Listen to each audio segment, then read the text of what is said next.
મિત્રો, આપ સર્વેની યુટ્યુબ ચેનલ એજ્યુકેશન વિથ મિતેશમાં તમારું હાર્દિક સ્વાગત છે. તો આજે આપણે વાત કરીશું કે ધોરણ 6ના વિજ્ઞાન વિષયના પાઠ નંબર 7 ગતિ અને અંતરનું માપન પાઠના સ્વાધ્યાય સોલ્યુશનની. તો ચાલો આપણે વિડીયોને ચાલુ કરીએ. વિડીયોને ચાલુ કરતાં પહેલાં તમને એક નમ્ર અપીલ છે કે જો તમને આ વિડીયો પસંદ આવે તો લાઈક કરજો, શેર કરજો અને અમારી આ ચેનલને સબસ્ક્રાઈબ કરજો. તો ચાલો વિડીયોને ચાલુ.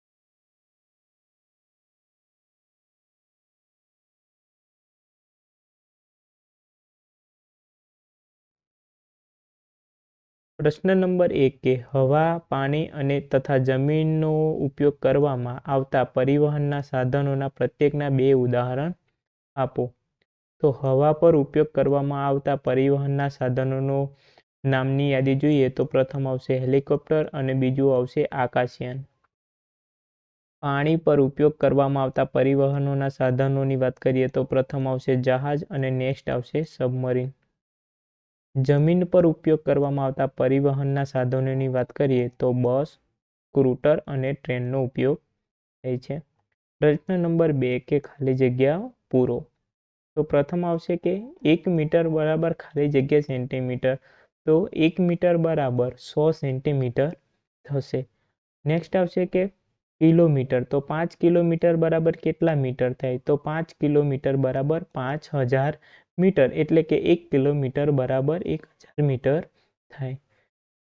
નેક્સ્ટ ક્વેશ્ચન છે કે હિંચકા પર કોઈ બાળકની ગતિ ખાલી જગ્યા હોય છે. તો હિંચકા પર કોઈ બાળકની ગતિ હોય છે.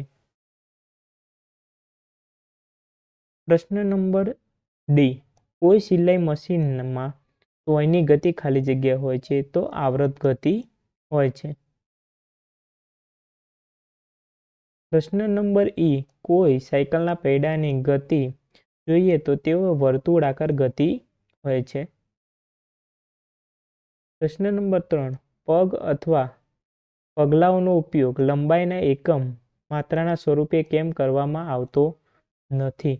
તો કારણ કે દરેક માણસના પગ અથવા પગલાંનું માપ એક સરખું હોતું નથી, એટલા માટે પગ અથવા પગલાંનો ઉપયોગ લંબાઈના ચોક્કસ એકમ માટે ઉપયોગમાં કરવામાં આવતો નથી.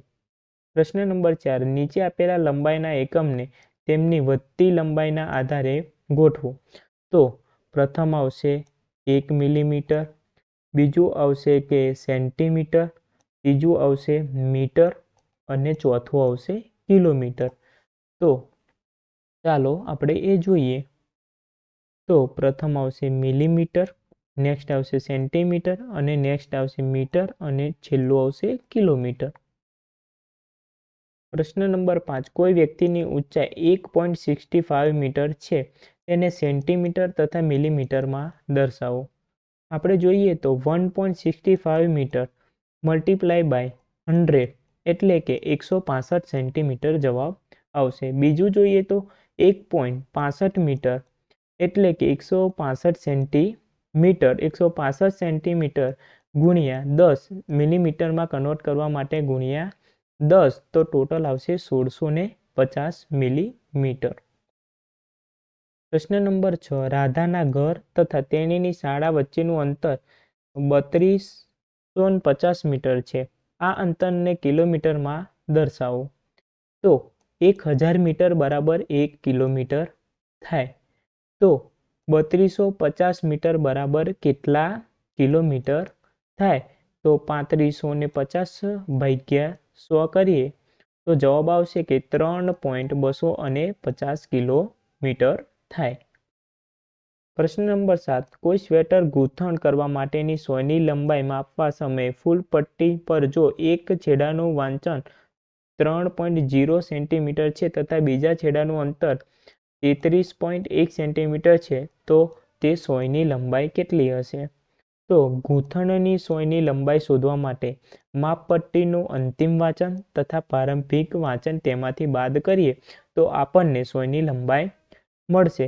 તો પ્રથમ જોઈએ તો માપપટ્ટીનું અંતિમ વાંચન જોઈએ તો 33.1 સેન્ટીમીટર છે અને પ્રારંભિક વાંચન જોઈએ તો 3.1 સેન્ટીમીટર છે. જો પ્રારંભિકને અંતિમમાંથી બાદ કરવામાં આવે તો સાચો જવાબ આવશે 30.1 સેન્ટીમીટર સાચો જવાબ આવશે.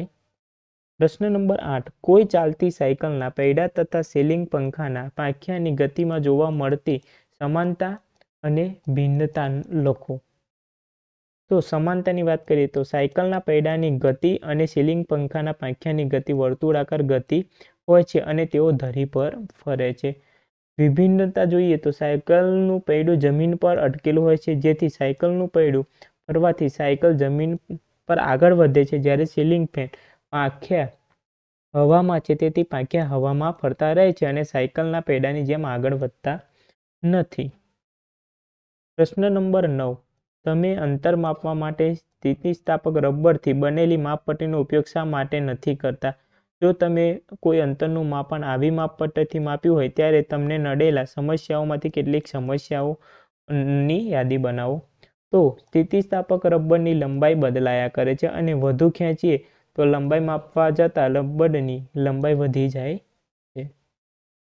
જુદી જુદી વ્યક્તિઓ એક જ વસ્તુનું માપન એક જ સ્થિતિસ્થાપક રબર વડે કરે તો દરેકના માપનમાં ઘણો બધો ફરક આવી શકે છે.